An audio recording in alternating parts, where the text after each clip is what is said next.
Muy buenas tardes o noches ya, Dios les bendiga a todos. Es un gozo una vez más estar delante de la iglesia del Señor y compartiendo juntos la palabra de Dios que Él permite que podamos glorificarle a través de la obediencia. Y bueno, pues hoy quiero hablar de un tema un poquito, pues a veces difícil de entender, ¿no? Pero que deberíamos estar practicando como iglesia.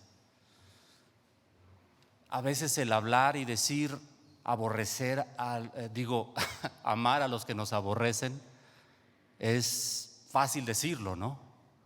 Pero ¿cuántos de nosotros podemos actuar de esta manera?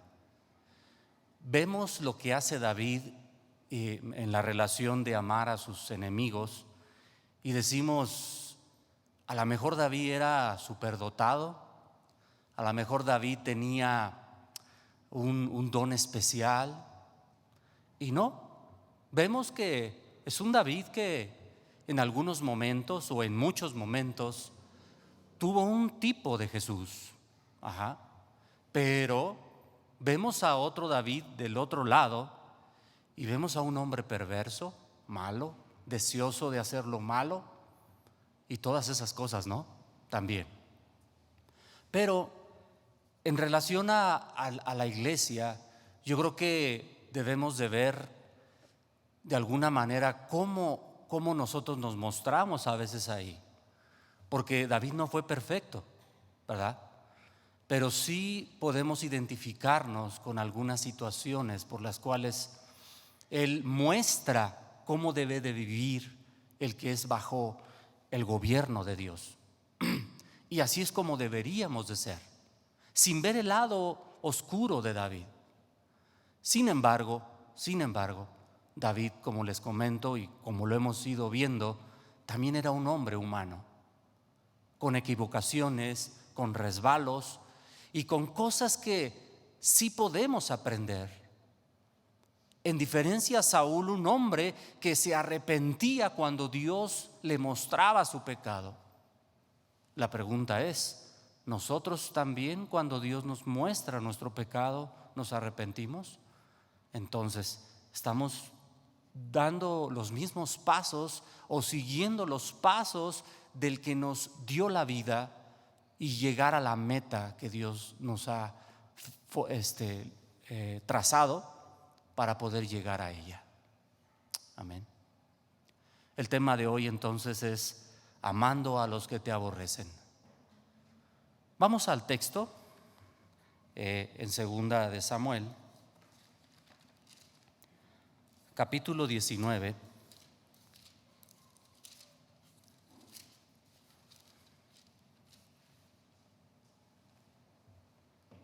Y en la primera parte del verso 6, en la primera parte nada más, dice la palabra de Dios: amando a los que te aborrecen y aborreciendo a los que te aman.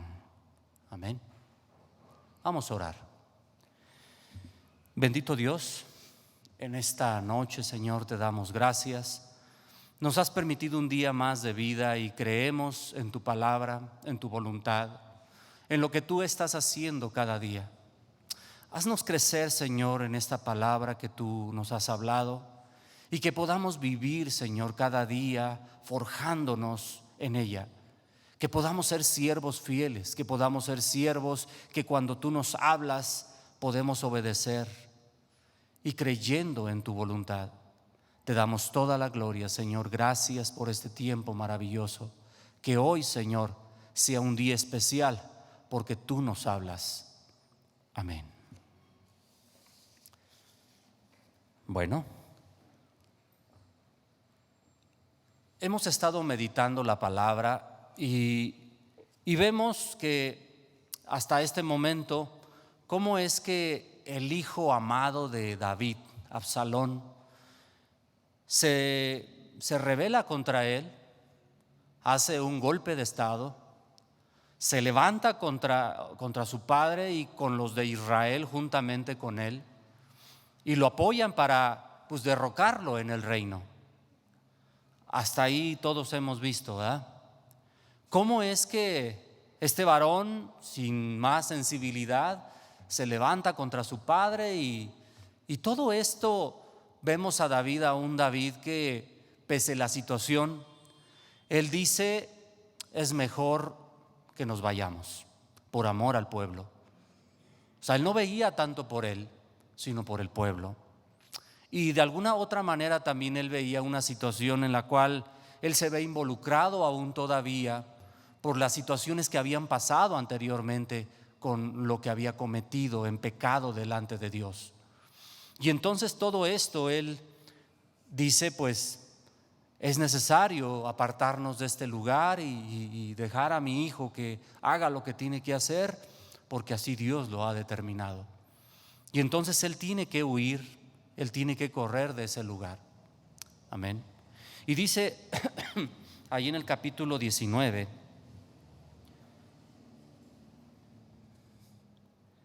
dice en el capítulo 19, verso 1 al 4: y dieron aviso a Joab: he aquí el rey llora. Esto es después de que ya Absalón es muerto y que lo mata Joab. Hasta ahí vamos todos bien, ¿no? Joab mata a Absalón y sus escuderos lo rematan, y David se siente inconsolable porque ha muerto su hijo. No tanto porque, bueno, sí, yo creo que aquí no le dolería a un hijo, ¿no? Pero es una situación en la cual él también siente el dolor de saber toda esta situación que está pasando y que lo ha involucrado, y que las consecuencias que habíamos visto por el pecado, ¿verdad? Dice entonces el verso 1: dieron aviso a Joab: he aquí el rey llora y hace duelo por Absalón. Y se volvió aquel día la victoria en luto para todo el pueblo, porque oyó decir el pueblo aquel día que el rey tenía dolor por su hijo.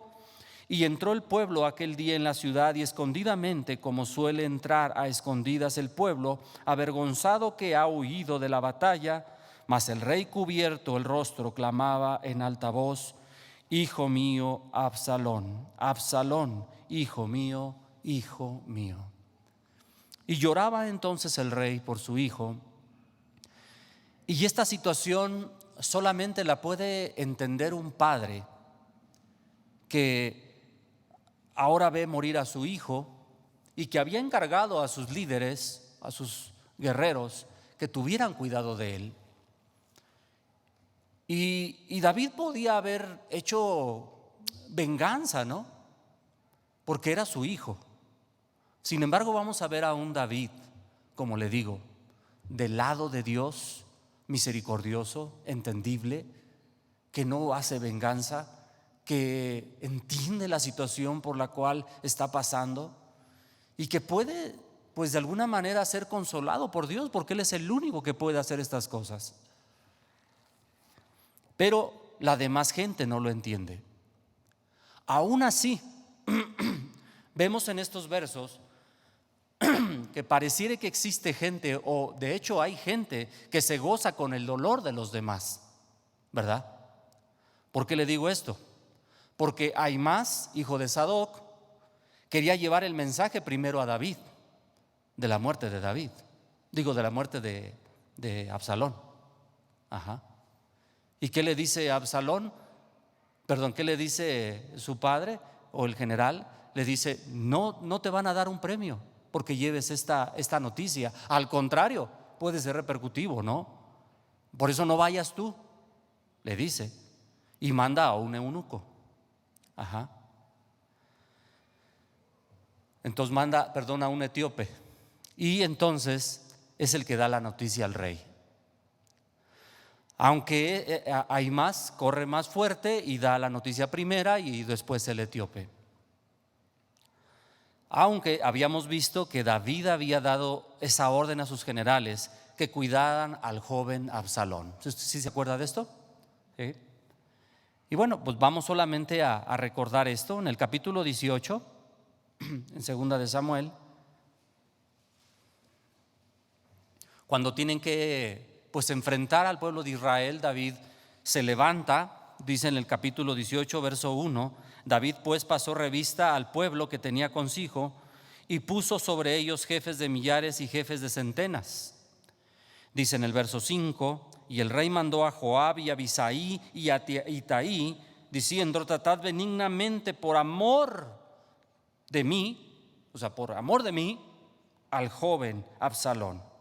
Y todo el pueblo oyó cuando dio el rey la orden acerca de Absalón, y todos los capitanes habían oído esta ordenanza, ¿no? Pero, dice en el verso 9: y se encontró Absalón con los siervos de David, e iban a Absalón sobre un mulo, y el mulo entró por debajo de las ramas espesas de una gran encina, y se le enredó la cabeza de la encina, y Absalón quedó suspendido entre el cielo y la tierra. Y el mulo y en que iba pasó delante. Viéndolo uno, avisó a Joab diciendo: he aquí, he visto a Absalón colgado de una encina. Y Joab respondió al hombre que le daba la nueva: y viéndolo tú, ¿por qué no le mataste luego allí echándole tierra? Me hubiera placido darte 10 siclos de plata y un talabarte, le dice Joab. Dice el verso 12: y el hombre dijo a Joab: aunque me pesaras 1000 siclos de plata, no extendería yo mi mano contra el hijo del rey. Porque nosotros oímos cuando el rey te mandó a ti y a Abisai y a Itaí, diciendo: mirad que ninguno toque al joven Absalón. Por otra parte, habría yo hecho traición contra mi vida, pues que al rey nada se le esconde, y tú mismo estarías en contra. Vemos más sabiduría en el siervo que en el general, ¿verdad? Y respondió Joab: no malgastaré mi tiempo contigo. Y tomando 3 dardos en su mano, los clavó en el corazón de Absalón, quien estaba aún vivo en medio de la encina. Y 10 jóvenes escuderos de Joab rodearon e hirieron a Absalón y acabaron de matarle. Yo no digo que Absalón no habría cometido un gran error, sí, pero David había dado una orden a sus generales, ¿no? Cuiden de favor por amor a mí. A lo mejor si fuera él y no importara fuera mi hijo, no me importaría, pero por amor a mí, cuiden a Absalón, no le hagan daño. Pero ¿qué hizo Joab? No le interesó. Y fue con todo. Y pensó que eso que iba a hacer él, pues de alguna manera era bien visto por David. No pensaba en el dolor que iba a traer a su padre. David en algunos momentos podía experimentar la justicia de Dios, y Dios lo aprobaba y Dios lo hacía. Él no tenía que, preocuparse por ese asunto. Las batallas Dios las ganaba por él, y Dios hacía justicia. De hecho, dice que cuando salieron a pelear murieron más en el bosque, ¿no?, que por la espada. Y vemos una vez más la autoridad de Dios, el poder de Dios, la intervención de Dios, porque ellos no tuvieron que luchar contra su pueblo directamente. Pero aquí vemos una vez más cómo el hombre a veces se le hace fácil hacer este tipo de cosas. Y David una vez más va a mostrar esa misericordia, aunque con ese dolor, una vez más aceptando lo que Dios está permitiendo. Vemos en el texto que habíamos leído que David llora amargamente, cubierto el rostro y clamando a gran voz: Absalón, hijo mío, Absalón. Vamos al capítulo 19.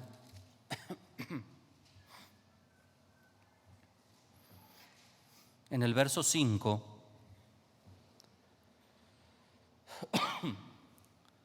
entonces Joab vino al rey en la casa y dijo: hoy has avergonzado el rostro de todos tus siervos, que hoy han librado tu vida y la vida de tus hijos y de tus hijas y la vida de tus mujeres y la vida de tus concubinas. ¿Qué le importaba más a Joab? El que le reconocieran lo que había hecho. No le importaba el dolor ni lo que había dicho David en cuestión de la ordenanza que les había puesto. Dice el verso 6, amando a los que te aborrecen y aborreciendo a los que te aman, porque hoy has declarado que nada te importa, tus príncipes y tus siervos, pues hoy me has hecho ver claramente que si Absalón viviera, aunque todos nosotros estuviéramos muertos, entonces estarías contento. ¿Cómo ve usted esta declaración? ¿Cree que David pensaría de esa manera? No, porque él había dicho, no le hagan daño. Posiblemente él sabía que iba a morir mucho del pueblo de Israel. Él sabía, pero sí le había encargado mucho que tuvieran cuidado con su hijo. Sin embargo, no lo hicieron así. Dice el verso 7, levántate pues ahora y ve afuera y habla bondadosamente a tus siervos, porque juro por Jehová que si no sales, no quedará ni aun un hombre contigo esta noche, y esto te será peor que todos los males que te han sobrevenido desde tu juventud hasta ahora. Una vez más vemos a un David que no se muestra airado por la situación, porque ¿quién es el que debería de haber mostrado autoridad? Él es el rey, ¿no? Sin embargo, ¿qué hace una vez más David? Sale a la puerta, ¿verdad? Él pudo haber agarrado su ejército y pudo haber hecho pedazos a este hombre y a los que están con él, pero una vez más él demuestra amar antes que otra cosa. No habían obedecido los lineamientos que David había dicho.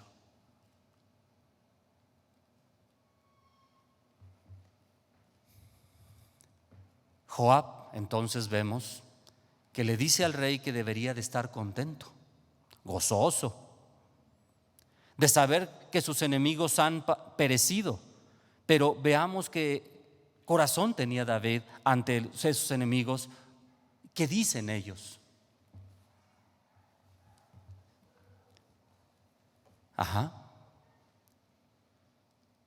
Vemos a un David entonces mostrando el amor de Dios, la misericordia de Dios. Como les digo, en algunos momentos vemos esa área importante que nosotros tenemos que analizar y que nos enseña a nosotros cómo tenemos que vivir. ¿No está mostrando la misma imagen de Dios? Por eso a David se le muestra como un tipo de Jesús, ¿sí? Aunque ahora sí que Jesús sin pecado, porque David sí pecó. Pero va a mostrar el lado humano de los que ahora estamos caminando en el camino, ¿sí? Porque ¿qué hombre perfecto puede haber en esta tierra, hermano? ¿Quién pudiese levantar su mano y decir, yo no tengo de nada que avergonzarme? ¿Verdad, hermano? Yo creo que todos hemos cometido errores y aún todavía seguimos cometiéndolos, y cada día seguimos pidiendo a Dios, Señor, ayúdame en esta situación. Quiero mostrar algunos textos, hermanos, que nos hablan de esa imagen que David fue mostrando. Digo algunos nada más porque si no, no acabaríamos. Y entonces podamos ver esta imagen que debe de ser mostrada también a nosotros para que podamos entender y saber que también nosotros podemos vivir de esta manera. Ahora, al último vamos a ver qué podemos hacer, ¿verdad?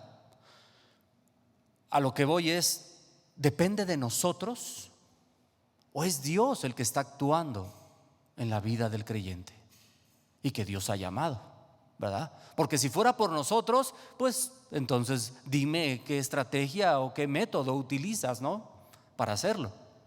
Pero no se trata de nosotros, sino de Dios.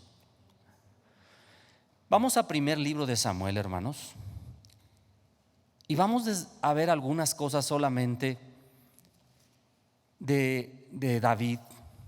Cómo desde un inicio que Dios le llama, lo unge, lo llama conforme a su corazón y dice, ahora sí me he constituido un rey conforme a mi corazón, y cómo Dios es el que va dando esa dirección. En el capítulo 19 del primer libro de Samuel, en el verso 9, 19:9,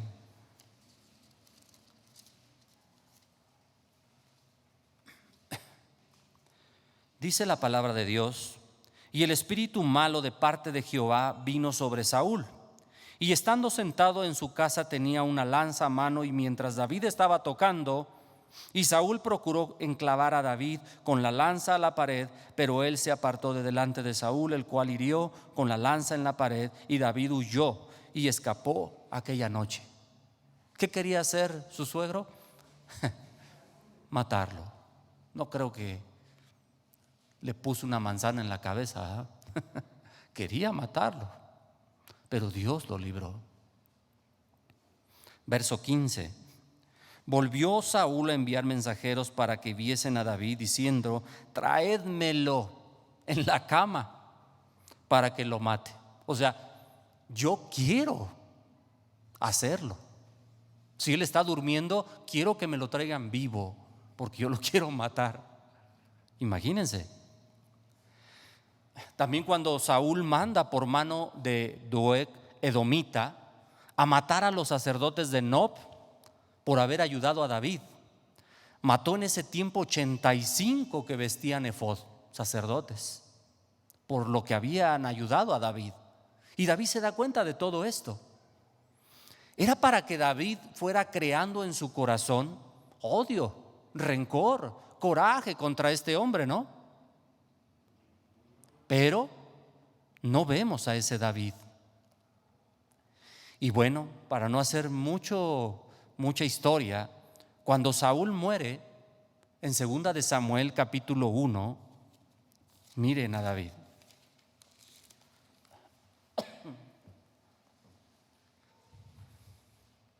Segunda de Samuel capítulo 1, en el verso 1 y 12, después de que David se da cuenta de que Saúl y Jonatán murieron, dice la palabra: entonces David, haciendo de sus vestidos, los rasgó, y lo mismo hicieron los hombres que estaban con él, y lloraron y lamentaron y ayunaron hasta la noche por Saúl y por Jonatán su hijo, por el pueblo de Jehová y por la casa de Israel, porque habían caído a filo de espada.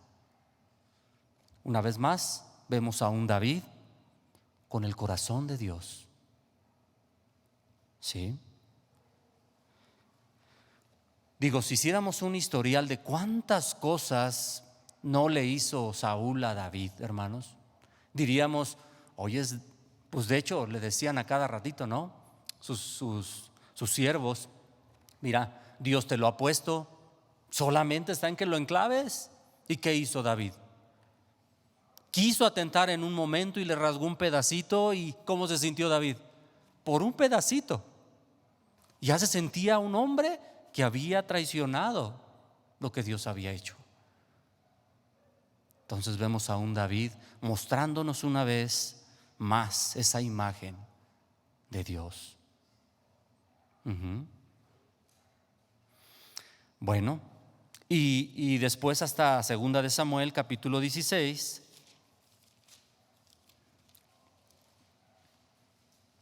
Hasta le hace una endecha, ¿no?, a Saúl y a Jonatán, del amor que sentía por él. 2 de Samuel capítulo 16, verso 5 al 8 vamos a leer. Dice la palabra de Dios: y vino el rey David hasta Bahurim, y aquí que salía uno de la familia de la casa de Saúl, el cual se llamaba Simeí, hijo de Gera, y salía maldiciendo y arrojando piedras contra David y contra todos los siervos del rey David, y todo el pueblo y todos los hombres valientes estaban a su derecha y a su izquierda. Y decía Simeí, este hombre, maldiciendo: fuera, fuera, hombre sanguinario y perverso. Jehová te ha dado el pago de toda la sangre de la casa de Saúl, en lugar de cual tú has reinado, y ahora has entregado el reino en mano de tu hijo Absalón. Y hete aquí sorprendido de tu maldad, porque eres hombre sanguinario. Y decíamos que inclusive este hombre, de tanto que lo maldice, él trae un siervo que se llama Abisaí y le dice: dame chance de cortarle la cabeza, dame oportunidad y yo te la traigo. Y entonces es reprendido por David en ese momento y le dice: no, Dios lo ha permitido. Una vez más, ¿no? Nos muestra la palabra la identidad de un hombre que está bajo el gobierno de Dios, a pesar de los errores que cometió. Ahí en el verso 10 dice, y en respuesta a esto que quiere Abisai cortarle la cabeza, le dice: y él respondió: ¿qué tengo yo con vosotros, hijos de Sarbia? Si él así maldice, es porque Jehová le ha dicho que maldiga a David. ¿Quién pues le dirá: ¿por qué lo haces así? Entonces David acepta esa voluntad, cuando podríamos decir, pues él lo podría haber dicho: sí, ve, no. Y hubo una oportunidad más adelante, cuando una vez más llaman a David, cuando este asunto ya se soluciona, cuando los de Judá, ahora falta que nada más lo vuelvan a traer, porque los de Israel ya lo habían aceptado. Y entonces vemos en el capítulo 19, hermanos, que ha llegado el día de la venganza. Pero eso lo podría decir el mundo. Capítulo 19, verso 18. Y cruzaron el vado para pasar a la familia del rey y para hacer lo que él le parecía. Entonces Simeí, hijo de Gera, se postró delante del rey cuando él hubo pasado el Jordán, y dijo el rey: no me culpe mi señor de iniquidad, ni tengas memoria de los males de tu siervo hizo el día en que mi señor el rey salió de Jerusalén. No los guarde el rey en su corazón, porque yo tu siervo reconozco haber pecado, y he venido hoy, el primero de toda la casa de José, para descender a recibir a mi señor el rey. ¿Y qué tendría que hacer David? Bueno, nosotros ya lo conocemos, ¿no? Pero yo creo que si no hubiéramos leído lo que sigue, podríamos decir: pues ahora es cuando, David, porque eso es lo que le dice a Abisai una vez más. Ahora sí, David. ¿Verdad? Dice el 21: respondió Abisai, hijo de Sarbia, y dijo: no ha de morir por esto Simeí, que maldijo al ungido de Jehová. David entonces dijo: ¿qué tengo yo con vosotros, hijos de Sarbia? Una vez más, para que hoy me seas adversarios. ¿Ha de morir hoy alguno en Israel? Pues no sé yo que hoy soy el rey sobre Israel. Y dijo el rey a Simeí en el 23: no morirás. Y el rey se lo juró. ¿Qué corazón tiene David? ¿No, hermanos? Ese es el corazón del siervo que debe de prevalecer en estos tiempos, hermanos. Yo lo pregunto. Debería, ¿no? Deberíamos de ser así. Y bueno, entonces, ¿qué podemos hacer? ¿Qué estrategia habrá? ¿Qué método podemos utilizar para que podamos tener el mismo corazón que también tenía David? O el corazón de Dios, porque es lo que está mostrando. Y sabe,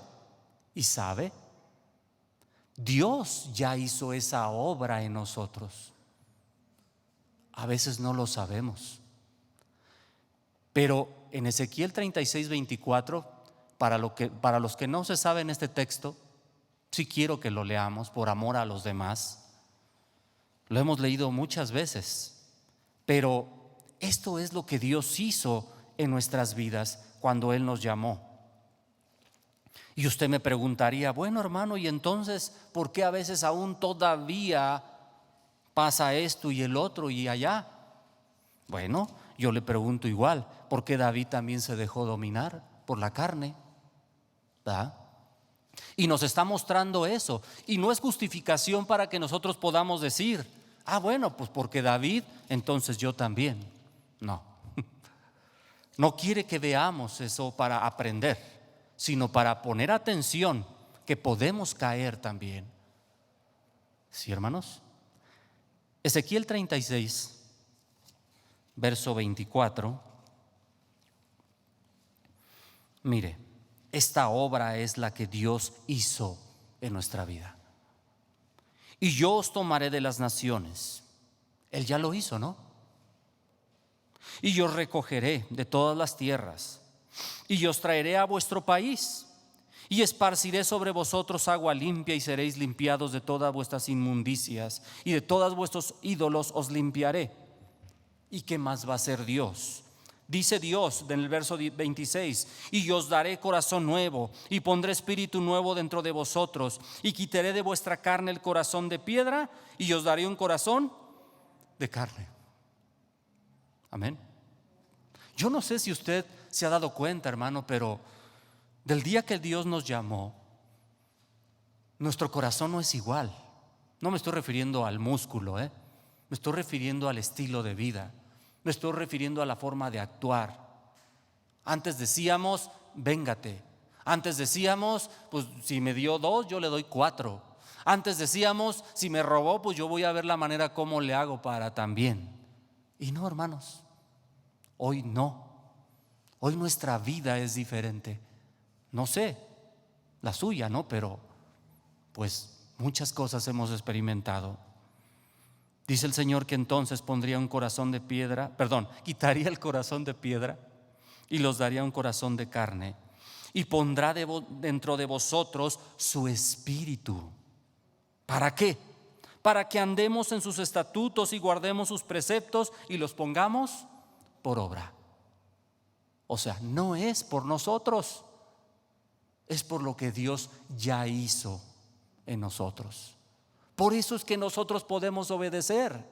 Por eso es que nosotros podemos perdonar. Por eso es que nosotros podemos hacer las cosas que antes no hacíamos, hermanos. Y ese estilo de vida es el que tiene que prevalecer en el cristiano que ha creído. Amén, hermanos. Por eso, ahora en Cristo, hermanos, Pablo dice en Gálatas 2:20. Vamos allá. Mire lo que dice.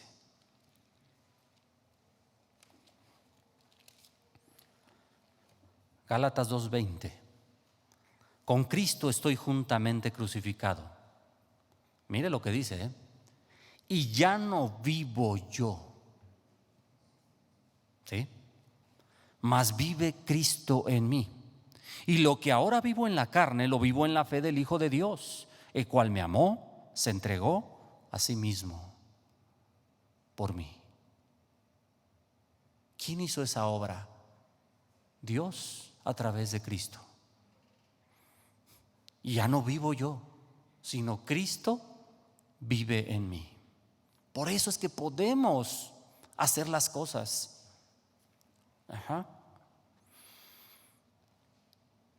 Y quiero ver algunos textos nada más en el Nuevo Testamento para terminar, en relación a esta situación que David nos muestra como un ejemplo para poder vivir y agradar al Señor.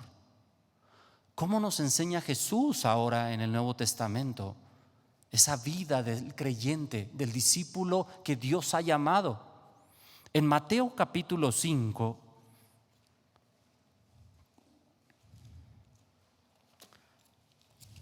cuando habla del Sermón del Monte, verso 38, hermanos, ya después de que les dice cómo tiene que vivir el creyente, cómo tiene que andar, qué identidad debe de tener, en el verso 38 del capítulo 5 dice la palabra: oíste que fue dicho ojo por ojo y diente por diente, pero yo os digo, no resistáis al que es malo.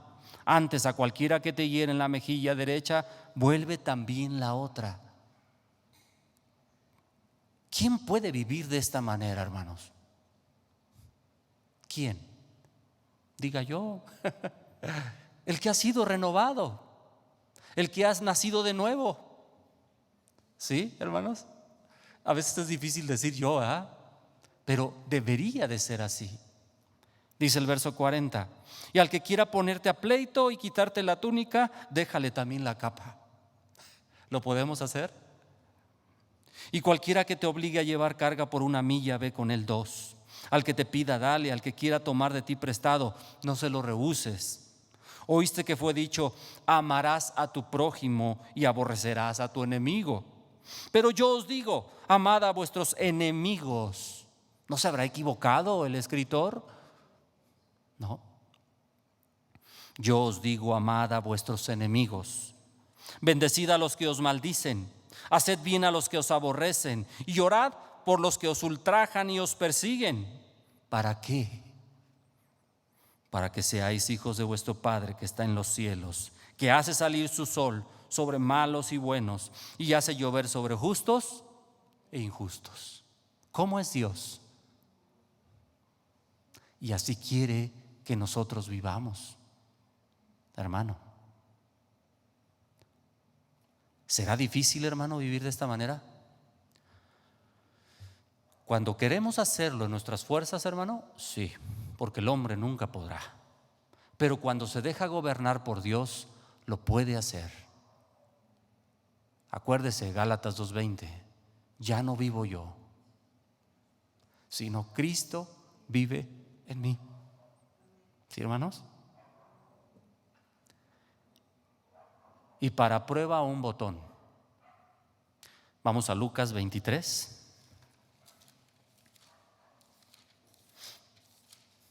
Lucas capítulo 23, verso 35.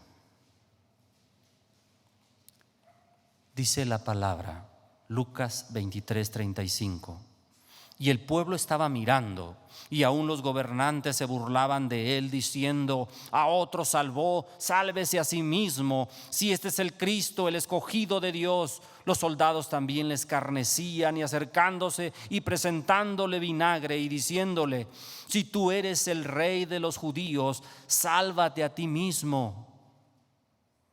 Pero mire el verso 34. Y Jesús decía: Padre, perdónalos, porque no saben lo que hacen. Y repartieron entre sus vestidos y echando suertes. Y él decía: perdónales, porque no saben lo que hacen. ¿Y quién presentó esa misma imagen un tiempo después, siendo apedreado? Esteban. ¿Ah? ¿Sí se puede o no se puede? El gobierno de Dios en la vida del creyente puede llevarlo a presentar esta misma imagen, hermano, si nosotros nos dejamos gobernar por Dios. Mientras no podremos. Verso 39. Y le prometo que con esto termino. Y uno de los malhechores que estaban colgados le injuriaba, diciendo: si tú eres el Cristo, sálvate a ti mismo y a nosotros. Respondiendo el otro le reprendió diciendo: ¿ni aún temes tú a Dios estando en la misma condenación? Nosotros a la verdad justamente pecamos, padecemos, porque recibimos lo que merecieron nuestros hechos, mas este ningún mal hizo. Y Jesús le dijo: acuérdate de mí cuando vengas en tu reino. Y le dijo a Jesús: acuérdate de mí cuando vengas en tu reino. Entonces Jesús le dijo: de cierto te digo, que hoy estarás conmigo en el paraíso. Un día tuvimos la misma situación nosotros, hermanos, cuando nos presentamos delante del Rey y le dijimos: Señor, hemos pecado, perdóname, Señor. ¿Y sabe qué nos dijo el Señor? Te aseguro que hoy estarás conmigo en el paraíso. En la carta a los Efesios, capítulo 2, nos dice la palabra que ya estamos ahí. ¿Sí, hermanos? Ya estamos ahí. Lo único que falta es llegar a la meta. Entonces la pregunta de hoy, hermanos, es: ¿nosotros cómo actuamos con los que nos maltratan, se burlan de nosotros, nos hacen daño? Tenemos el vivo ejemplo de Jesús, que nos enseña a vivir una vida que debe de agradar a Él. ¿Cómo lo estamos haciendo? ¿Cómo estamos viviendo cada día? Así como David fue ungido, así como David fue llamado por Dios, un día también Dios nos llamó a nosotros para vivir agradando su santo nombre. ¿Cómo lo estamos haciendo? Ya fuimos lavados, ya fuimos transformados, ya Dios cambió ese corazón de piedra por uno sensible, hasta llorón, ¿sí o no? Porque los hombres también lloran. Y entonces, ¿cómo estamos mostrando cada día esa identidad delante de Dios? Bueno, pues esperemos que hoy haya sido una bendición esta palabra y podamos reflexionar en cómo está nuestra vida. Porque a veces vemos esta historia y decimos, pues ellos, pero yo, ¿cómo estoy viviendo hoy? ¿Cómo estoy mostrando esa identidad de ser hijo de Dios? Amén, hermanos. Vamos a orar. Señor bendito, te damos toda la gloria y toda la honra.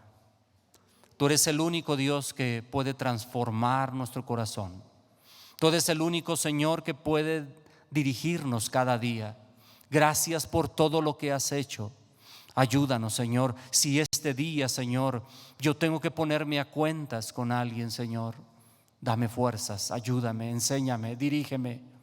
Hazme crecer en ti, Dios, que tu palabra cada día, Señor, me conforte para poder glorificar tu nombre, viviendo una vida que a ti te agrada. Te damos gracias, Señor, por tu palabra. Cada día que nos enseñas, te damos gloria y honra en el nombre de Jesús. Amén. Dios les bendiga, hermanos. Nos vemos en la próxima.